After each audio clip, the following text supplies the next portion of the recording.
నెల్లూరు జిల్లాలో ఎమ్మెల్యే కోటమిరెడ్డి శ్రీధర్ రెడ్డి పర్యటించారు. ఈ సందర్భంగా 24వ డివిజన్ కనకుర్తిపాడు దళితవాడలో 74 లక్షల రూపాయలతో పలు అభివృద్ధి పనులకు శంకుస్థాపనలు చేశారు.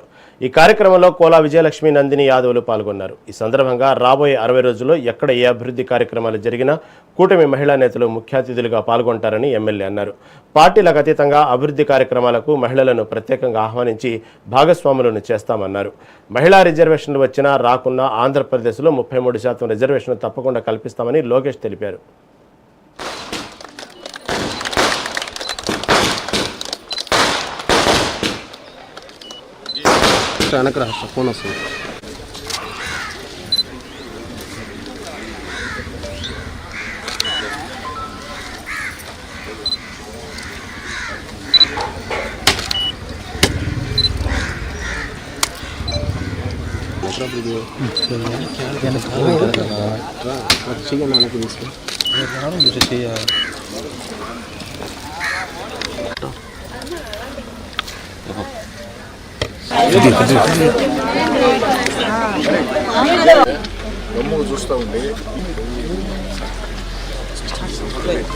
ఈ యొక్క అభివృద్ధి కార్యక్రమాలకి నెల్లూరు రూరల్ నియోజకవర్గంలో ఈ రోజు నుంచి మరో 2 నెలల పాటు అంటే రాబోయే 60 రోజుల్లో నెల్లూరు రూరల్ నియోజకవర్గంలో ఎక్కడ ఏ అభివృద్ధి కార్యక్రమం ప్రారంభోత్సవం జరిగినా శంకుస్థాపన జరిగినా ఆ యొక్క చోట ముఖ్య అతిథులు ప్రారంభికులుగా అటు మహిళా నేతల్ని ఆహ్వానించాలనే ఉద్దేశంతో జనసేన, బీజేపీ, తెలుగుదేశం అదేవిధంగా తటస్థులైనటువంటి మహిళా నేతలు లేదు పార్టీలకు అతీతంగా కలిసి వస్తాం అభివృద్ధి కార్యక్రమాల్లో అనుకునే ఎవరినైనా సరే ప్రత్యేకంగా ఆహ్వానించి ఈ యొక్క అభివృద్ధి పనుల కార్యక్రమాల్లో ఆ యొక్క మహిళా నేతల్ని భాగస్వాములు చేయాలని చెప్పని వారి చేత ప్రారంభింపజేయాలని.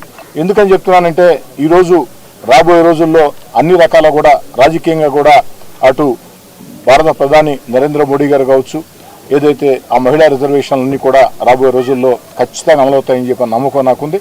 ఇప్పటికే మహిళా సాధికారిత అన్ని రకాల కూడా ప్రోత్సహిస్తూ ఉన్నారు.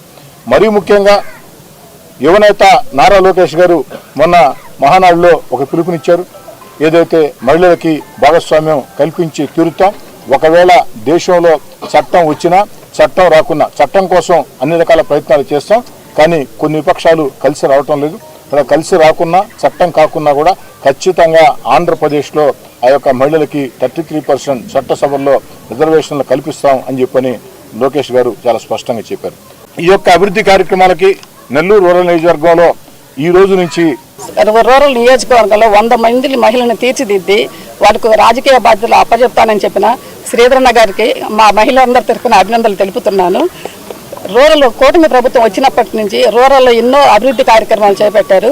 అందులో ప్రతి కార్యక్రమం నన్ను భాగస్వామ్యం చేస్తున్నందుకు అన్నకు అభినందనలు తెలుపుతున్నాను. నేను రూరల్ ప్రజలు ఎంత నమ్మకంతో కోటమిరెడ్డి అన్నకు ఓటేశారో అంతకు రెట్టింపు బాధ్యతతో రూరల్ అభివృద్ధి చేసి ప్రజల ఆశీస్సులు అన్న పొందుతున్నారు. రాబోయే ఎలక్షన్లో కూడా కూటమి ప్రభుత్వం అభ్యర్థులు ఎక్కడైతే నిలబెడతారో వాళ్ళందరికీ మనం సపోర్ట్ చేసి మళ్ళీ ఇంకొకసారి ఐకమత్యమే మహాబలం అని మనం నిరూపించుకుందాము.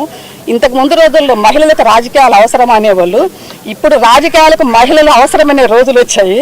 అదంతా ప్రధానమంత్రి నరేంద్ర మోడీ గారు, నారా చంద్రబాబు నాయుడు గారు, ఉప ముఖ్యమంత్రి పవన్ కళ్యాణ్ గారు, రూరల్ ఎమ్మెల్యే గారి వల్ల అదంతా సాధ్యమవుతుంది. మహిళలను ముందుంచితే వాళ్ళ శక్తి అంటే వాళ్ళు నిరూపించుకుంటారు, రాజకీయాలలో రాణిస్తారు. అన్ని రంగాలలో కూడా మహిళలు ముందుకు నడిపిస్తారు. కుటుంబాన్ని ఎంత సమర్థవంతంగా నడిపిస్తారో ఒక మహిళకు రాజకీయంలో అవకాశం ఇచ్చినా కూడా అంతే సమర్థవంతంగా రాజకీయాల్లో కూడా రాణిస్తారు.